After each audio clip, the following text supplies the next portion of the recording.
what are your tasks as an artist manager? Manage the artist, man. This is like, it's like babysitting. You know what I'm saying? Like it's like, but you wake up, you let the artist know exactly what they have to do for the day. Mm-hmm. Well, actually, the night before, you want to let them know what they got to do. Mm-hmm. Make sure they do it. And I'm a better manager because I'm an artist. You know what I'm saying? And I know what I needed. You know what I'm saying? So now I was like, all right, let me be what I needed, what I need. And that's why, you manage the schedule. You find gigs, you do find interviews, and you just make sure the artist is where they need to be every time. And then you go out and seek brand opportunities and deals and more deals. So you're doing all of that too.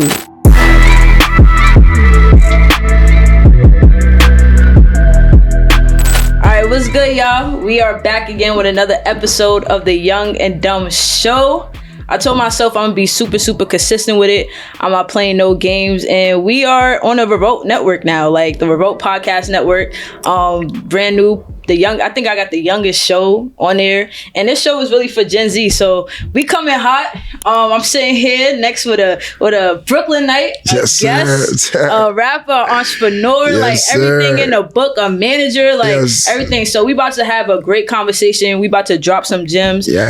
And none less than the best. I'm here with Mr. Phresher. What's good? Yes, sir. You know what time it is. We here. What's up, man? We here, man. Phresher with a PH. Brooklyn zone, baby. We here, man. Let's talk about it. Let's get to it. All right. So my first question is, where did the PH come? Man, listen. All right. So when I first started rapping, man, there was a lot of freshers, like not freshers, but a lot of fresh. You know what I'm saying? So with an F.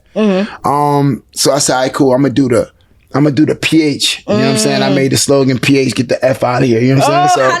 So yeah, it was, PH, get the F out of here. Yeah. I always been that kind of guy. You know what I'm saying? I just there was a lot of fresh with an F, so I just put the PH and got the Fs out of here, and then it was just over from there. All right, that's a bet. Yeah. So this is called the Young and Dumb Show, right? Okay. So I'm going to just tell you the whole thing about the show, right? Because it's new. So the way I want the show to go, right, is basically that we're talking to Gen Z, right? We're talking to, those young people who are between the ages of about let's say 15 to 25. I don't know where Gen Z ends, but that new generation, right? Definitely. Those new leaders, right? And I think a lot of times we only see certain things, but we only see the success, but we want to hear the stories. We want to know what it takes. We want to know how to do it, right? I feel like people always telling us, oh, this is what you can do. No, I want to know the steps. You get what I'm saying? Yes. So on this show, be the person that you needed when you were younger. Right? Totally. That's what we're doing. So first, I want to talk about your upbringing, right? So I did a little research. I could be a little foursome and stuff because the internet. You know how the internet gets. Yeah, I do. Talk. I know that you born and raised in East New York. Yes. Right? Brooklyn, right? Yes, sir. Bama's. Yeah, let's go. So tell me about that. How was it, growing up? Man, life growing up at Bama's was crazy. Just a typical kid, man. I got the biggest family in my hood. You know what I'm saying? Like when I say we in every building, every floor. Mm-hmm. So that was dope, man. Got to do everything, man. Growing up in Bama's, man, it really shaped me because you had to be strong to survive out there. I know people when it came to sports, if you wasn't the best, you wasn't getting on the court. You know what I'm saying? We played all sports, baseball, football, basketball. We played everything, you know what I'm saying, all day, and then, a few squabbles, you feel me? Just because it's competitive, So Bama's really shaped me to that never back down attitude. And if you want to survive out here, you gotta, you know what I'm saying? You gotta get stronger. You gotta be strong. So, that was dope about between, having the biggest family in Bama's and also being a sports guy. You just had to be competitive. So that competitive spirit of wanting to be the best and demanding the best from yourself was just born. Just you know what I'm saying? It wasn't you had to be that in Bama's. Explain your family dynamic. So was it mom, dad? Explain how that played. It was mom and dad, but you wouldn't know that. You get what I'm saying? Their communication was crazy. They wasn't together. Okay. But the communication was just super crazy. I was raised by both parents. I lived with my mom, but I ain't want that that call when daddy got that call. You get what I'm saying? So I was definitely I love my moms, but my pops was there for real. That's my dog. That's my best friend. You know what I'm saying? So we like that. We like that. So I read that your dad actually introduced you to music. Yes. Oh man. So like, how does that work? Because a lot of times it be your parents that just be like, nah, go get a job. That was my mom. That was my mother. So how was it? You ever read Rich Dad Poor Dad? I haven't read it, but I mean, obviously I know about the book. Listen, I'm not the biggest reader. I'm an audio guy. Like all day, every day, I'm listening to positive affirmations. But Rich Dad Poor Dad, I understand. Never accept a paycheck. I'm fully aware of what the book is. You know. Again, my pops, my biggest supporter. You know what I'm saying? Like. One thing, it's funny when I decided to drop out of college, not high school. I graduated from high school. What college you went to? But I went to BMCC. Crazy. Okay. So look, just so you know, like I'm a standout athlete. I don't know what camera I gotta look at. Like I was almost him. You know what I'm saying? In high school, but I had my son. I had my son at 17 in high school, and it was a lot going on. Yeah. So I didn't really get to. I was messing up a little bit, like during sophomore, junior year, because I was him. Like I was really that good. Yeah. And me just typical thinking, okay, cool. When I'm ready to turn it on, it's gonna be ready. And the school didn't allow me to play my senior year in high school, so I really messed up everything as far as offers and everything. I had Virginia Union. I had Virginia State. I had that's where I graduated from. I had I had Northwestern. It's all D1. Wow. But they wanted me to go to Virginia Union, and that's you go. I was all out of it. I'm like so it really screwed me a little bit, and I just decided to not go at all. You know what I'm saying? Do you ever regret that or feel like? Actually, I don't regret anything. Okay. I believe in the universe. I believe in I'm so in tune with the universe. Like I'm in tune. Whatever happens, there's no good or bad with me. It's just it happens, and it's how you play it in your head. You know what I'm saying? Your mentality is a reality. You know what I'm saying? So not to get off your question. The question was, my mom was furious. Sometimes I cried. Like, yo, my God, you dropped out of school. My pops was like, come on, man. I want you to get your college. You know what I'm saying? Get your, I got my bachelor's. Okay. I got my bachelor's. And what? Business management. Yeah. That's like typical, I'm in school, I'm there, but I ain't really there. I'm just like, I always been a smart dude. So I was able to get by, but I knew that wasn't for me. That wasn't it for me. Yeah. I watched too much TV. And I watched too much TV. You know what I'm saying? Like, you knew it was more. I knew it was more. Yep. And I went and got it. But, again, my mom was like really highly upset because she had got me a board of ed. Right out of high school, I got a job at the board of ed. Okay. And it was great. Like, it was great. I was really moving up in the system. But it just wasn't, I love the kids. But I'm not the biggest fan of the education system. You know what I'm saying? As far as the curriculum. I just think that they teach you a lot of things you don't need to know. You know what I'm saying? I think that if they spent more time saying, okay, what do Charles? You have Charles, you have Tina, right? Charles, what do you want to do? Like, what lights you up inside? You know what I'm saying? Once you figure them kids out and you start focusing on what they want to do, I feel like if you want to be a scientist, there should be a floor with scientists, and you work on everybody that. Everybody do that. But you look, I've never cared about geography. I've never cared about it. You know what I'm saying? So now you got me sitting in geography, and now I might not graduate because I failed geography. It's just not fair. And I think they need to really do some fine tuning with the curriculum, maybe up to junior high school. After high school, at high school, you should be focusing on what you want. It's no longer college. These kids, you could be a millionaire by the time you're 14 now. You know what I'm saying? So they got to change that for sure. Yeah. So what are some of the things? So you mentioned some of the things that you feel like should be in the school system, but if you can create the school system, right? Like, imagine you was Nas' song, like, If I Ruled the World. Yes. Right? What would that look like? Like, if you can create the school system, like, what would that look like? If you had the Freshers or, like, the Phresher school or whatever. Totally. So, my school, right? Which I'm going to have a school. Just remember I told you. You're going to have a school. I'm going to have a school. And then I'm going to do your financial literacy program. Exactly. Right. My 10-year plan is to have a school. I'm so serious, right? No, you're going to have it. So, this is how my school is going to be, because I'm going to have school, right? I'm going to have, just go to lunch, right? These kids, I'm always going to make sure the kids are fed. You know what I'm saying? Like, because, you can't learn on an empty stomach. It's just hard, A lot of these kids have come from homes where, broken homes, a lot of things going on, and they come to school, and we just expect them to learn. I want to do have some meditate. Definitely want to have a meditation in the morning, just where the kids can unwind and just really let the conscience be free. That's very important. Having a lot of it wouldn't be like just per se. Like, I'm not really into that. What you want? Do you want a bean bag? What give them options. What do you want? And I learned that from Google. When you go to Google and these they don't sit at desk. They sitting on all sorts. I want you to be the most comfortable. If you want to lay on the floor while you learn, that's whatever it is, because the objective is for you to learn, not for me to tell you how. Everybody just want to be themselves, and my school, I'm gonna just allow you to be you. I'm gonna separate it in sections. Like, I'm gonna really do like orientation. What do you want to do? And then my school, I don't want a big school. I want it to be intimate as far as the setting. I don't need. I want it to be like 1,000 kids, right? I don't want no more than that, because I want to really.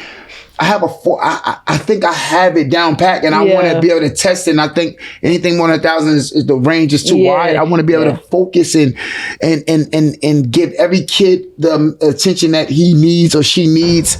I go on and on, but it's gonna be very.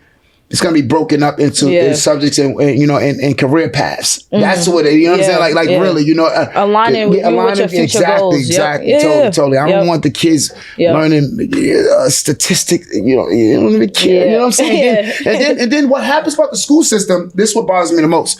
If I'm not really into math, right, and you're giving me more difficult math, now I'm looking crazy in front of a bunch of kids, and I'm feeling less worthy when that's something I don't really care about. That's a fact. Not fair. That's and then you must pass this in order to get. And it messes with your self-esteem. It makes you feel like you're stupid. It makes you feel like you don't add value to society. Now it's just like, even if you had an idea of what you wanted to do, you didn't have nobody that could pour into you. So now it's like you quit that idea. Like, I get it. I get it. So now, okay, so I'm gonna talk about the school system, but in a different way, right? Because we both from Brooklyn, we both from New York, right? And I see you got that swag on and stuff like that. So we're gonna talk about it. So I was at a school today, right? Okay.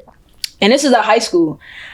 I see a lot of kids a lot of times come to school dripped out. Like one of my students today, I promise you, he had on Dior sneakers, a Mary's, and a gallery department shirt. Like, and I'm just in a Prada book bag. Like, the book bag is Prada. And you know them foreign book bags. Right. You can't fit a book in there. Yeah, exactly. You can't put a book in there. That's for your phone and your keys and gum. That's it.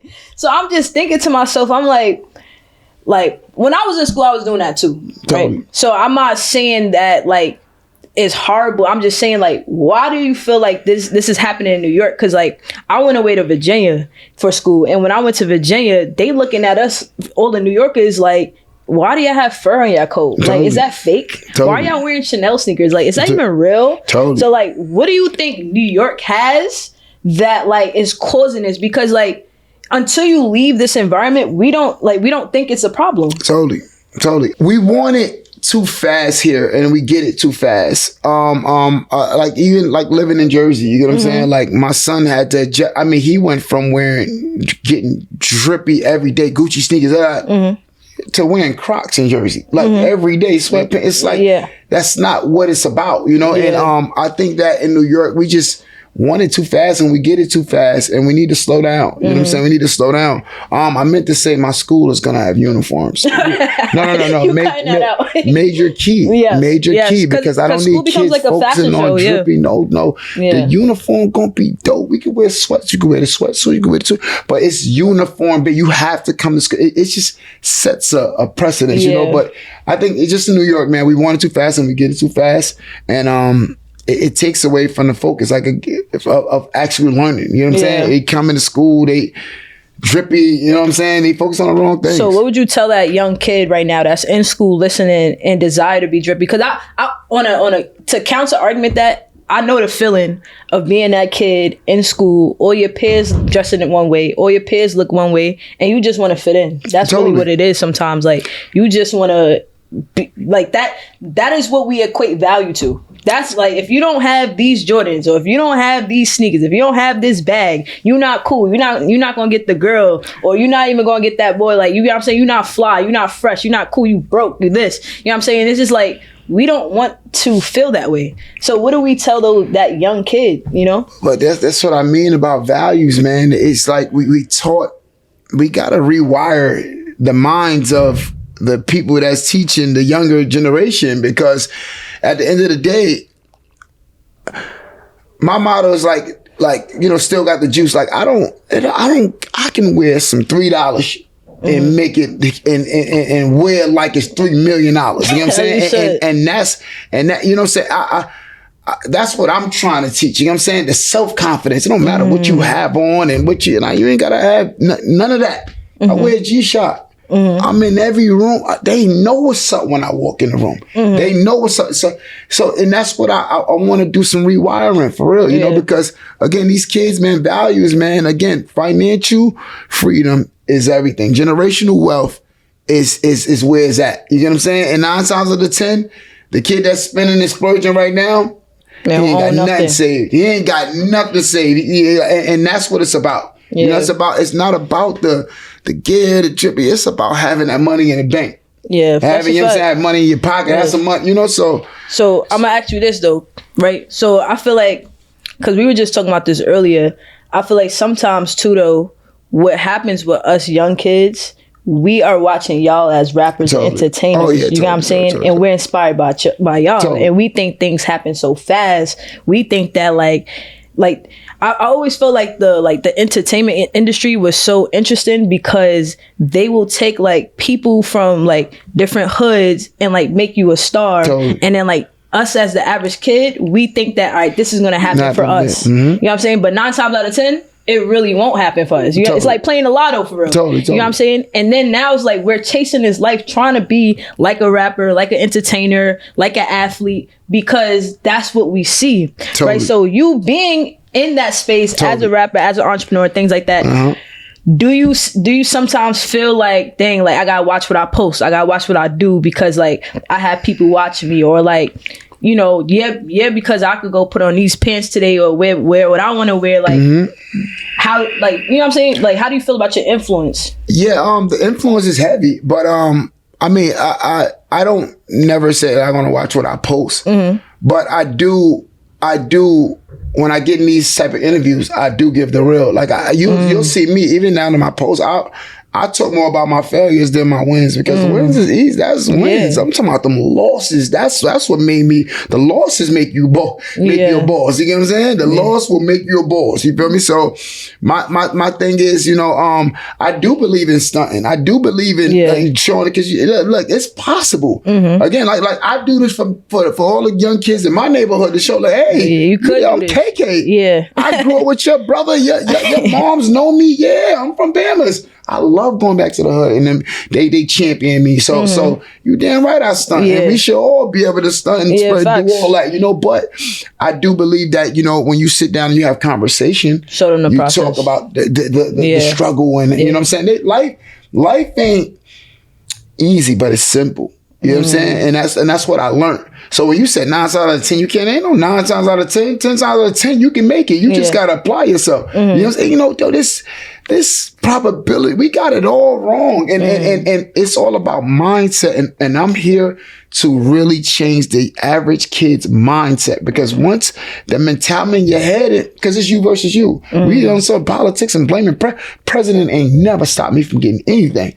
I don't know the difference between when Trump or Obama, it didn't stop me. My motivation, my motor still was on. And it's like these little excuses that we find out. I'm execution over excuse. It's just mindset. That's a fact. That's a fact. So you said, you know, all right. So I'm gonna shift it, but still talking about what we're talking about.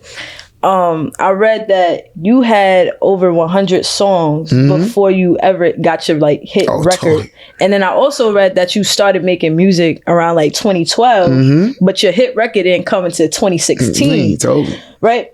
So what I'm really seeing and what I'm hearing is like that time, like that was time in. Man. You know what I'm saying? That was work you put in. So like talk to me about that. Like what, like we think like, I feel like y'all call us the microwave generation. We feel like things come fast, but like talk to us about that process. Like what did that look like? What was that preparation between 2012 to 2016, making 100 songs? Like what did that look like? How did you feel? Don't rush the process. Trust the process. I knew that it was a lot of things that I needed to chisel. It's like a stone. You have a stone, right? And you got to chisel that stone into that masterpiece, right? So all of the songs that didn't make it or didn't go, they weren't for nothing. They helped shape and mold me to get to that record that went. You understand? Yeah. During those times, I didn't have a record that went, but it allowed me to sharpen my skills. You know what I'm saying? Master your craft or slave for someone else's. And my whole thing was, I said, I'm a master myself. Yeah. I'm wired different. Yeah. And that's what I mean by mentality. I wasn't looking for a hit record, nothing. I was just making music. You understand? And I knew my time would come. And I don't want to say, it was that one song. No, it was the 99 songs. I promise you, it was the 99 songs. You might give me credit for the one, but it was the 99 that I take more credit in, because the skills that I attained during that moment, the know-how, I failed a lot. I failed a lot in those moments, but I just never gave up, man, because I know what I want. I knew what I wanted when I started it, and nothing really. I had enough reasons. That's one thing. You know what I'm saying? Like when you have strong enough reasons, the why, the how don't even matter to me. Yeah. I was ready to go right now to 2023 to make it happen. You know what I'm saying? So, it's just mindset, again, mentality. I can't say it more than I've said it, mindset and mentality is everything. So as an artist, right, how important is it to not take your foot off the gas? Because I do see sometimes that like a lot of these like young artists, you may get like, some like a hit record in a hood or whatever, and then you feel like that's your fame, right? Like I feel like sometimes we put a cap on like what we could do. You know what I'm saying? So like what was that for you, where you was like, you know what? Oh, all right, my foot is on the gas. I'm at a place right now. Let me keep going. Let me not let this be my peak. You know what I'm saying? I feel like sometimes we hit a peak and we feel like, all right, it's my peak season. I'm gonna take what I can and then get complacent. Like, how did you keep going? Like, keep that fire? I fell victim to the foot off the gas. I want to be very clear. Okay. Drop, wait a minute. Whole world tapped in, going crazy. Instead of doing what I did to get there, jewelry, cars, running around, doing everything other than staying in the studio and making music, I abandoned the formula. I fell victim to taking my foot off the gas, and I paid for it. I'm talking about down spiral. I want to say 2 years. I was trying to get it together, like, yo. And I was scrambling, because a moment is just a moment. You have to use that moment to create a new moment. You don't sit in, and I was in the moment, and I was partying more than I need.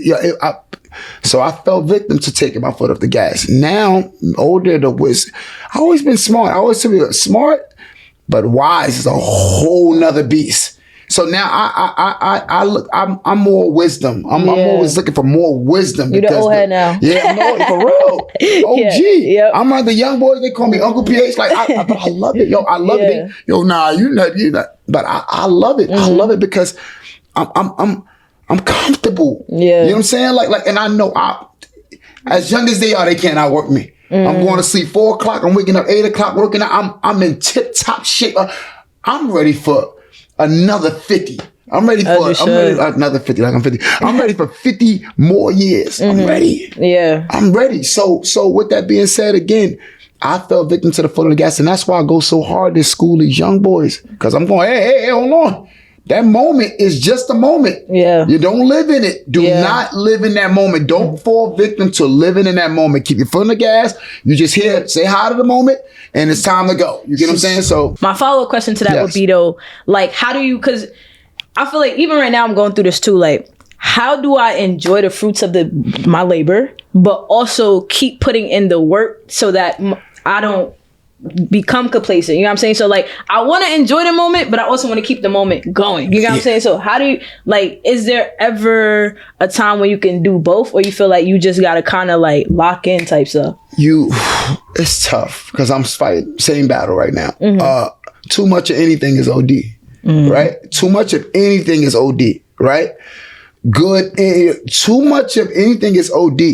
So I want to say this, right? Because I'm still fighting that same battle. I don't believe that watch the celebration. You know, like watch the, don't celebrate too much, but you have to enjoy the process because it's never ending. Yeah. The what they say, that the top of one mountain is just the bottom to another. You know what I'm saying? Like so it never stops. So you must enjoy it, but don't like soak in it. Yeah. But you have to pat yourself on it. You have to, because success is a never ending thing. Yeah. You should never stop wanting to be more. You know, humans, we in love with progress. I used to think money. So I made $1 million. I'm like, damn, I want more. You get $1 million, you're going to want another $1 million. Yep. So it's growth. Yeah. It's growth. We love progress. So I do want to say this to all the young people out there.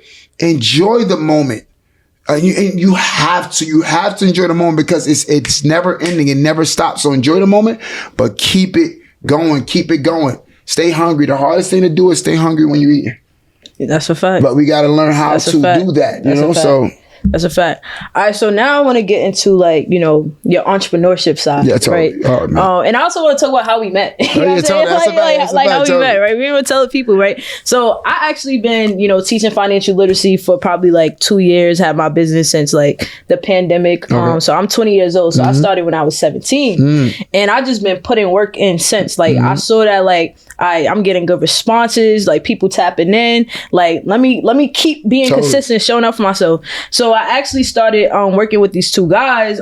They have a company called like Uplift Communities, where they go into schools, they do mentoring and stuff like that. And they hit me up and they said, hey, like, we have an opportunity for you to like host different panels at a 50-year hip hop event. They're looking for a young person. I think you'll be great. You know what I'm saying? Because no matter like how I get into the finance, I still kept my swag. You know what I'm saying? Like you still gotta keep who you are. You know what I'm saying? That's what the people like. They like you. You know what I'm saying? Authenticity. So I was like, bet. And I saw your name on the panel, and I thought it was so ironic because a couple of years ago, I think you're related to somebody I used to be friends with. What's her name? Talia? Talia, she used to live in Tompkins. Yes, exactly. Talia, and then she had a Sweet 16, and I think you performed there. Yes, and then I was in trouble, so I couldn't go to the Sweet 16. That's too funny. Yep. That Sweet 16 was crazy. Remember now? Yep.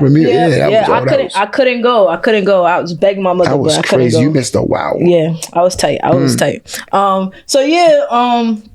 So I was just like, nah, that's crazy how like the world works. You know what I'm saying? So that's kind of like how we met. And you was like super down to earth. And I loved how you were saying like, yo, I'm in the schools, I give back, I do this. You know what I'm saying? And I think sometimes like some artists be moving stush and like, you know what I'm saying? And I just feel like, you know, we the people that support y'all. You know what I'm saying? Totally. So it's just like, so I respect you for that. I would say definitely. My thing is, the least I can do is what I'm doing now. Let alone this, like, but the least I can do is help you. That's the least, the very least. You know what I'm saying? And I say, yo, I love the way you talk. Yes. And I had to let you know that. So that's why when you hit me up for that, I'm like, let's do it. You know what I'm saying? Because appreciate I need this. I need you to, anything I can do to boost your morale and your momentum, you go. I want you to be great. I need this on TV. Like, you get what I'm going? Like, for real. You have a duty to be the best you can be, you know, and anything I can do to assist, I'm here. I appreciate you.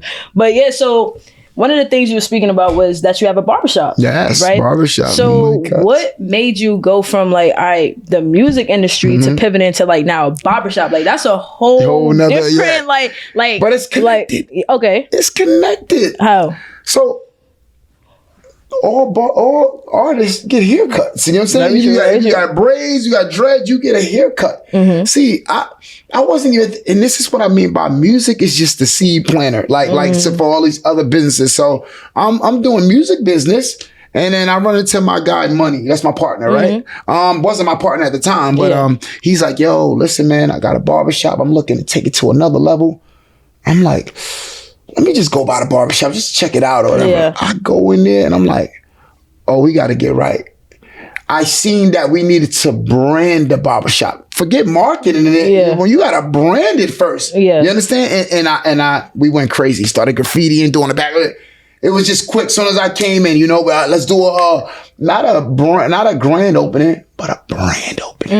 You get what I'm saying? Okay, and we had everybody come out, all sorts of t-shirts, the logo. We went crazy, and now it's just everybody comes to the Rowdy Rebel, Lance Stevenson, you name it. Everybody come by the barbershop. Cash Cobain just was there. I mean, he's there consistently. Everybody comes by the shop. You know what I'm saying? I see, and it's dope because I see my celebrity friends, and they be like, "Y'all gotta come by the bar." I love it. Yeah, because you get that support. Exactly. But what I'm saying is, it's so hand in hand. Everything I do is connected.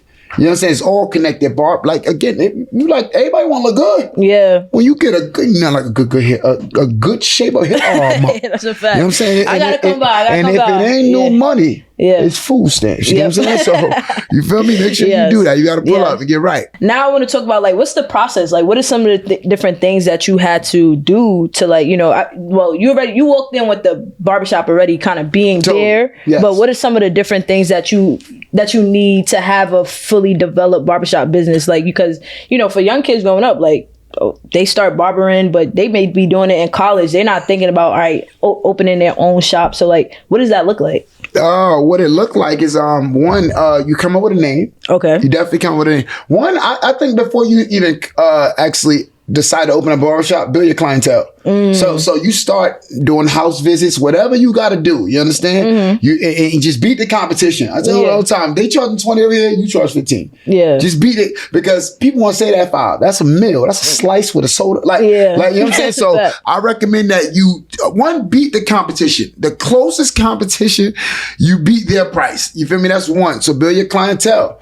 Next, while you building your clientele, come up with a name, and you make sure you get an LLC, and actually trademark, get a logo, trademark the logo, and then from there, as you build your clientele and you actually get a bank account. Look. When you start the business, make sure you do all your transactions and the cash apps and Zelles through the business. Yep. Don't give yourself the money. No personal. Yep. Run everything through the business, because now you're going to build your business credit up. You know what I'm saying? And that's when you're ready to, show the people that you're able and capable of actually making money and paying money back. And then you go get that business loan and open up something. Even like everybody think it has to be a storefront. No, man, get a little, even the malls, get a little shop. You got to get a little. It's not easy, but it's simple. You know what I'm saying? So, those are the first 3 steps. Build a clientele. At the same time, build the brand. You're a brand. Understand that you're a brand, and never put the money in the personals, man. You just business account, business account. Yeah. So now that we're speaking about finances, what are some of the things that you do with your money, right? Business wise, right? And also personally, right? So, like, are you taking money out of your business and paying yourself? You just said not to do that, but are you doing that? No. Taking business, paying itself, that's cool. Okay. But I'm talking about just putting it in the personal. Yeah, separate your finances. Run that through the business. You know what I'm saying? Yeah, exactly. You got to pay yourself. You know, so I'm an employee to my company. You know what I'm saying? That way. But some of the things I'm doing with my money now, heavy on the investment side. What you investing in? Yeah. And not even like stocks and things like that. I'm just talking about on media. So I'm big on the media side right now. So I have a platform called Still Got the Juice, where it's a rap platform. Okay. Heavily invested into it. So I heavily invested into that. Heavily invested in the barbershop. Heavily invested into I got so many things. Heavily invested in artists. So investing in artists and actually giving them the front money to actually get this thing off the ground. You know, and that's what I'm big into. Entertainment. All my investments is entertainment based. Exactly. So it's not like just music, but the media the revolts and the things like that. I look at Still Got the Juice platform as revolt. Yeah. And now I'm look, Diddy. I'm Diddy. Look, I'm inspired, my brother.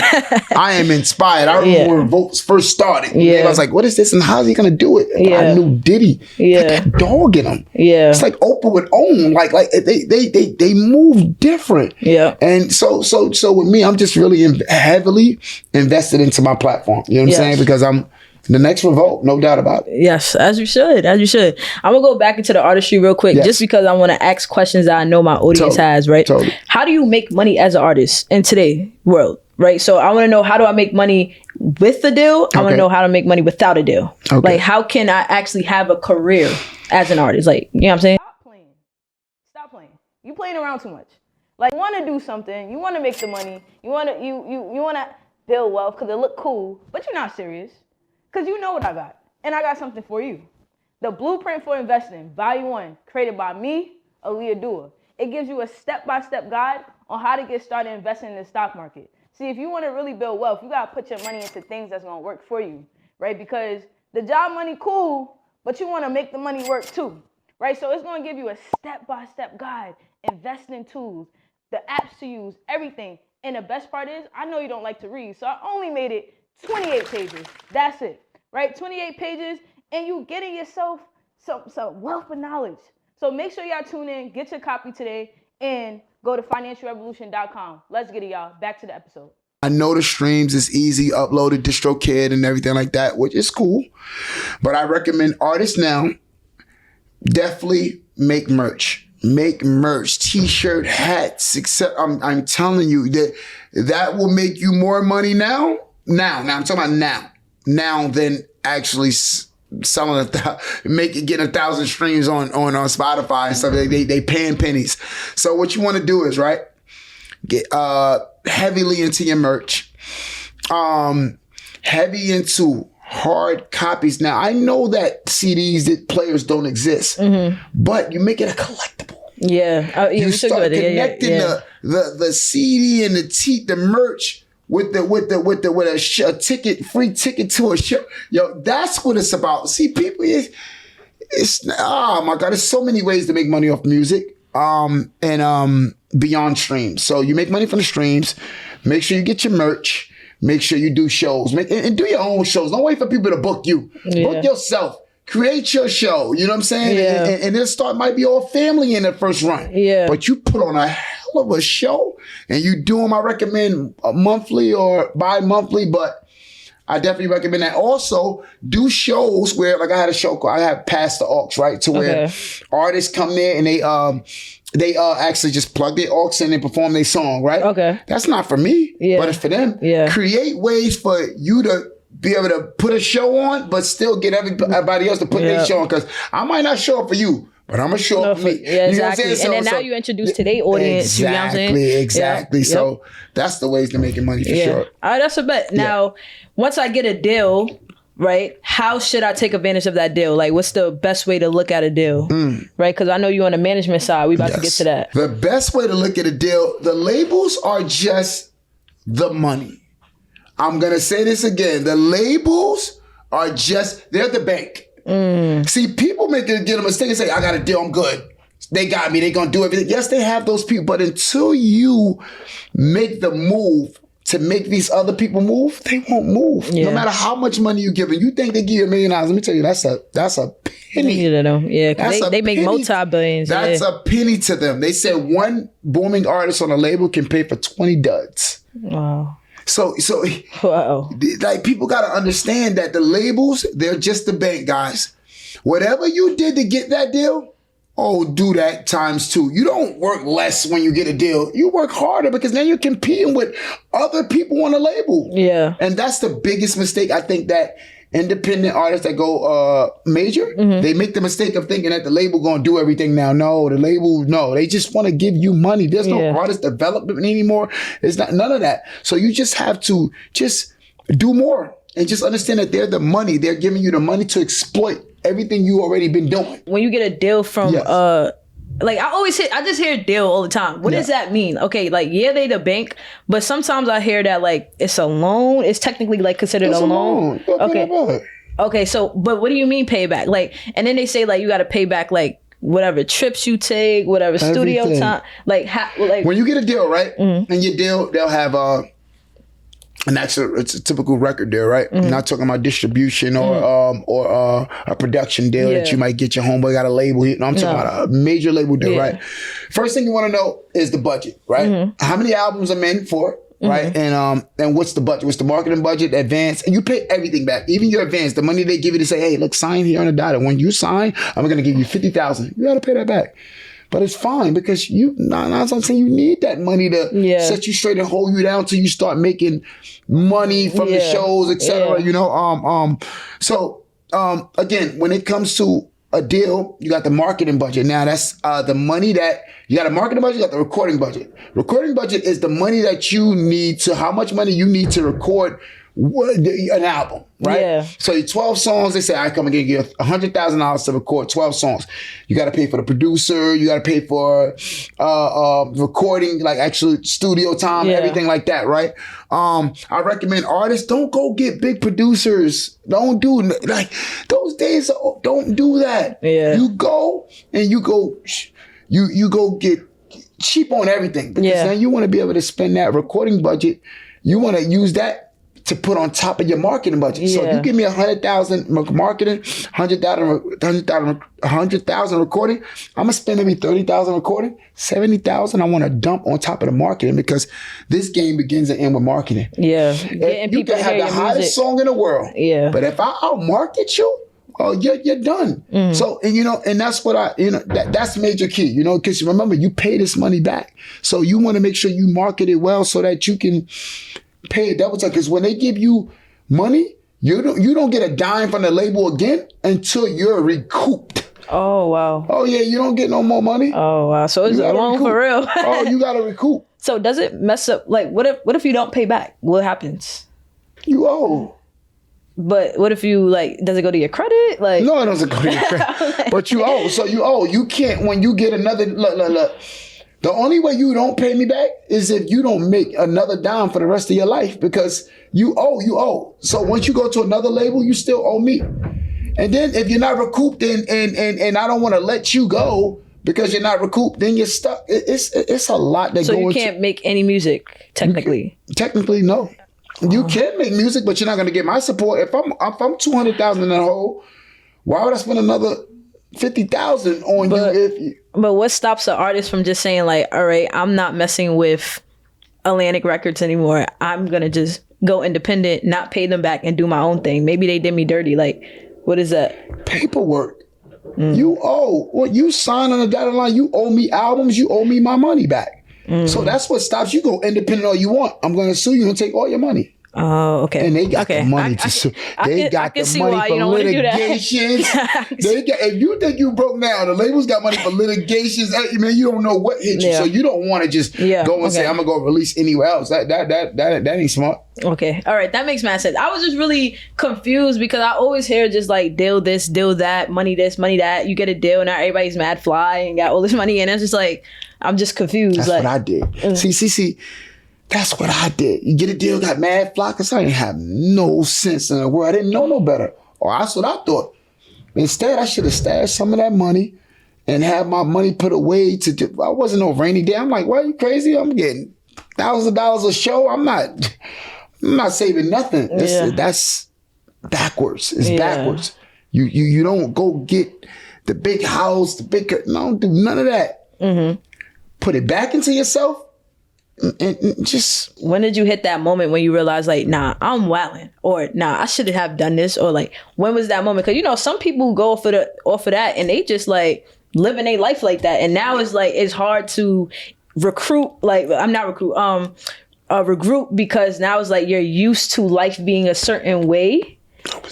So, but how did you? But now it seems like you're in a space where you can be open about it, and you can, you grew. It seems like you grew, but. How did you grow? Like, when did you, what was your aha moment? Like that moment was like, nah. Man, my moment when I knew that something had to change with me, I was like, I went from an entourage of maybe 20. That's another thing. Why do y'all have all those people? Because you the man. It doesn't even make sense. It's like you just want to feel like the man. If 20 people want to be around you on a daily, it's just a confident boost to that you just money can't buy. You just like, yo, I'm the guy. Actually, money is buying me because they around for the money. You know what I'm saying? You're taking care of everybody. It's just young and dumb. Young and dumb, you know? And you know, failure is the tuition you pay to succeed. You know what I'm saying? And so with that being said, you know, you don't want to. I want these young kids, man, to really just understand, man. You know, it's cooler to save. It's cooler invest. You know what I'm saying? Which is, it's not cool to splurge all your money. That's not cool. You know what I'm saying? So, you know, with that being said, I think that we just got to be better. You know, the young generation, man, I pray that they're better with their money. You know what I'm saying? Early, because I don't know if they're going to be as strong as me and be able to withstand the moments of saying, damn, I done messed a couple of things up. I messed up a lot of money. I done lost houses. You know what I'm saying? Behind this, you know, got cars repoed. Oh no, man, let me tell you something. You know, I ain't this ain't the fairy tale story with me. No. I lost a lot to get to where I'm at now. But I'm so proud of myself now. I'm so happy with the space I'm in right now because you looking, I was a little boy. Yeah. Wait a minute, Phresher, I was a little boy. This man in front of you now will destroy him. No. But I had to destroy him. I had to destroy him. I became a monster. You had to outgrow that. I was a monster, man. I thought nothing stank. I'm so happy with who I am today. That's all. So what are some of the things that you had to do to go through that growth phase? Like, you know, sometimes it's hard to outgrow because it's a habit at the end of the day. Like, things become habits. It becomes who you are. Totally. So how were you able to change and outgrow like those habits that you had? Like, how did you fight that other monster that you had? Exercise, meditation, and positive affirmations. This is every day. That's my daily meditating, man. I had to really talk to myself. Like I had to really say, the only way I'm gonna find peace is within. Because I was looking for outside, external, and it's all internal. So you know, pandemic really woke me up because I was oh wow. That's a fact. I thought I had it mapped out. Certain things was here running. I'm on TV running, and then I'm like, they just shut everything down. I'm like, wow. Yeah. So I really got to learn me. That's a fact. Start looking in the mirror a little more than I've ever looked in the mirror. You know what I'm saying? And again, I want to say meditation. And don't forget prayer, but meditation, prayer, positive affirmations, man. It was like that was what I did to recover. Yeah, that's a fact. You know, I could agree to that. I feel like for me, like and exercise. Don't forget exercise. Exercise kept me in shape. I feel like for me, the pandemic was. I wouldn't say like, I'm gonna be honest. Actually, it was needed. It was needed for me. I feel like during the pandemic, I was able to sit down. Like I needed. Like sometimes I move way too fast. Like I'm always trying to like just do something. And at that time, I was in college. And I was already kind of hitting like the little epiphanies. Cause like I was telling you, like when I was in school, they was like dead asking us like, is this fake? Like, you know what I'm saying? Like I was hitting those epiphanies where I was in a new space, a new environment, learning myself. So now with the pandemic, I thought all these clothes I had, and like before that, I thought all these clothes I had and everything was like important and things like that. Then I'm like, we can't wear none of this stuff nowhere.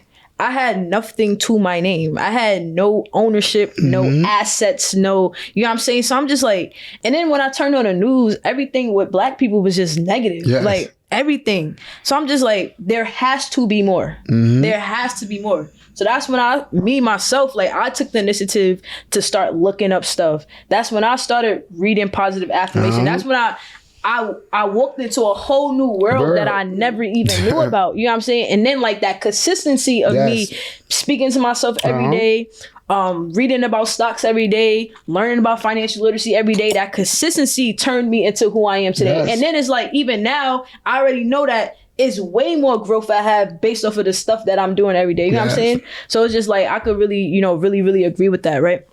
So now I want to pivot a little bit and go into like the artist management side, right?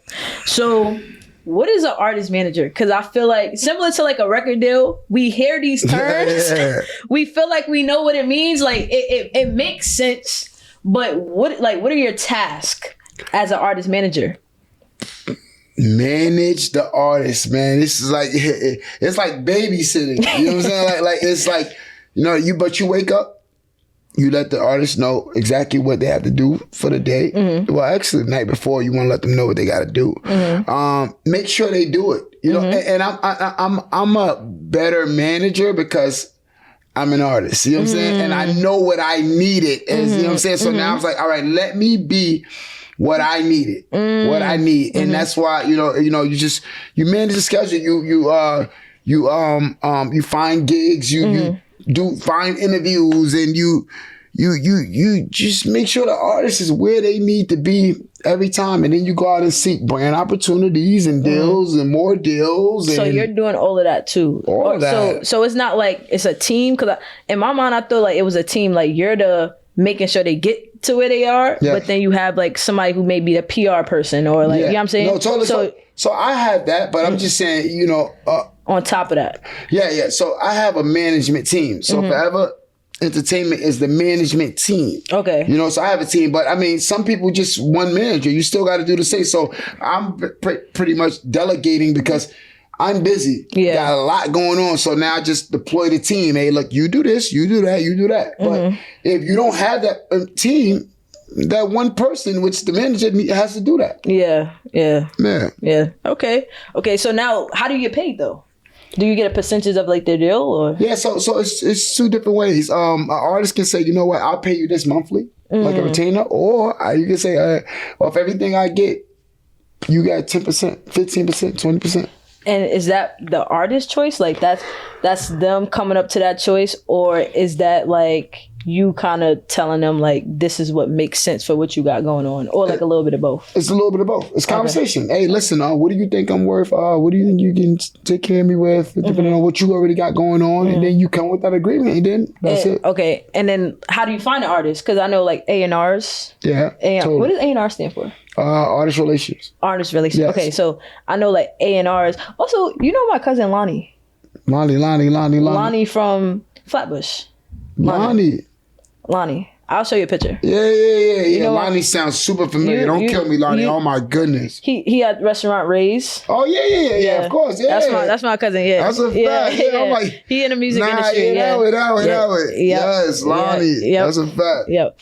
So A&R used to A&R. So I know an A&R job is to like find artists, right? So as a artist manager, how do you go about finding artists? Do you have an A&R on your management team that is like recruiting or telling you like this is the next hot artist, or like how does that work? Yes and no. My whole staff is A&R. You know what I'm saying? Like we know what music sound like, dope music sound like, and we just constantly looking for the next thing. You know what I'm saying? Like we don't want to be late. We want to be in front of it. So we constantly looking for the next thing. So I would say that we don't have an A&R, but everybody plays that A&R role of finding good music and listening to the music of the artist. A&Rs also listen to the music of the artist that you have already. You know what I'm saying? Like, and they, all right, cool, this should go out next. I think it should, that's what A&Rs do, Yeah. Like, that's what I do with 4-1. So right around KVH. So we got, 4-1, J Dot, D Bills, Leaky Jackson. I'm the A&R. So basically, they got music. They say, I got 5 songs. I go, all right, cool. Let's go with this one first. Go with this one second. I kind of call the shots on the music. So is it good to have like a theme? Because it seems like most of your rappers are like in that drill kind of space. Yes. So is it good to say like, all right, this is a space that I'm focusing on, and like I'm collecting artists from this space, or you can kind of have a variety of like... Yeah, I'm more, I love music. So I'm more of a variety guy. I just so happen to be locked in on the drill scene right now. But I'm more for the variety. Like Deani Dior, I don't know if you know Dior, but that's one of my artists. It's the female. She does everything. You know what I'm saying? You might hear the drill, but she sings, rap, does everything. You know what I'm saying? Bilingual music, everything. So... Yeah. I'm not really a preference guy. I'm more or less like, all right, cool, opportunity guy. How great is the opportunity? How does it look? And can I grow from it? You know. What do you enjoy more, the artist management or being the artist? Oh, tell me I'm the first person who asked you that. Yes. Oh my God.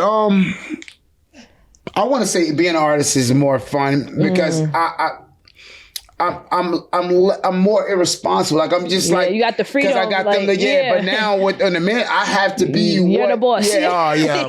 Oh my God. Yeah. See, artists, I can just come in and lie and leave, and the manager tells them the truth. Like you know what I'm saying. Like so, it's a lot with an artist. But I would artist is definitely more fun. It's just more. Fun. I just want to have fun. Yeah. Now I want to get into like the family dynamic because I know being an artist sometimes, or sometimes you may be that one that made it. Do you ever have like that survivor's guilt? No, I don't. I used to feel guilty about a lot of things, but now I don't know. I work hard. I work hard. I deserve this. This is not by default mistake. No, this is hard work and dedication every day. So I have no guilt trip, none of that. Yeah. I deserve this. Yeah, you put in the work to be here. So, and I feel like sometimes it becomes selfish when somebody feel like they deserve to have what you have when they weren't willing to put the work in. You know what I'm saying? So now it's like, do you ever have any family members that's like, yo, put me on, do this? Like, how does that work? How do you separate the business from the, the family side? Because it's just like, you may want to really support your family, but sometimes it's like, this is my business. It's tough. It's tough, man. That those are some of the hardest decisions you ever have to make because, your family, you love them. But again, wisdom I've learned, like I can't give you what I don't have. Yeah, you might assume, you just because you see this, that doesn't mean I have it to give to you. Yeah. Because I'm so busy tying it and doing everything else. So last thing, again, man, I it's easy for me. Family, I'm at the cookouts, I'm having fun, I'm here, birthday, throw you a little something. But I'm not throwing you something every day. Yeah, that's a fact. You know what I'm saying? Everybody around me, you gotta work for your keep. That's a fact. I saw this post earlier, Happy Week. It was like, if Jay-Z can't give you $4,800, I ain't giving you $20. That's a fact. Happy Week. Think about it though. Yeah. For real. That Happy Week. All right, so now we get into our last couple of segments, right? So with this second to last segment, right? This is called the Talk Your Ish segment, right? So with the Talk Your Ish segment, it's two different ways to go. With one question is, what is something that you're really, really passionate about? Something I'm really passionate about? Yeah. I'm the ultimate humanitarian. I'm really passionate about the kids, the youth. The youth. I'm super passionate about uplifting the youth. So what do you think is 3 things kids need to be uplifted? Like if every household or every community did this, what do you think those 3 things are? 3 things? I think if they, household-wise? Household and then like community. In the community, if we supported each other enough, like and really like, definitely support. If we communicated more, then this is communication. Communication. If we communicated more, we would understand each other more. You know what I'm saying? I'm not just talking about like listening and hearing. I'm talking about listening to understand. So I want to say communication, and I'm gonna lean back on the positive affirmations. If you just daily, you woke up and actually meditated and really, man, it's just. I'm big on positive affirmation. I think every day you have to go outside and charge you got to go outside with a fully charged battery. You know, I'm talking about the phone battery. I'm talking about your body. You need to be charged up and wired to get ready for this run because you're going to lose a lot of power during the day, so. That's a fact. All right. So another part of this Talk Your Ish segment is Talk Your Ish, right? Like, Talk Your Ish. Has there ever been a time when like people have doubted you, people had like said negative things, like talk your ish to those people? This is your time. Without cursing. No. Thank you. I really don't have anything bad to say about anybody. Honestly, I don't. I needed all this. I need hate. If you ain't got no hate, you ain't popping. You need that. Let me tell you something. I turn dirt into soil every single day. You keep throwing the dirt on my name. I turn it to fertilizer. Turn that dirt into fertilizer. You know what I'm saying? So, I want to say thank you, honestly. I thank you and God and bless you. May God continue to bless you because I'm so busy and so booked and so everything. I don't have time to hate anybody. Yeah. So I know that sometimes people just have things going on with themselves that make them projecting. They don't mean no harm. Yep. So I just want to say thank you to my haters. Yep.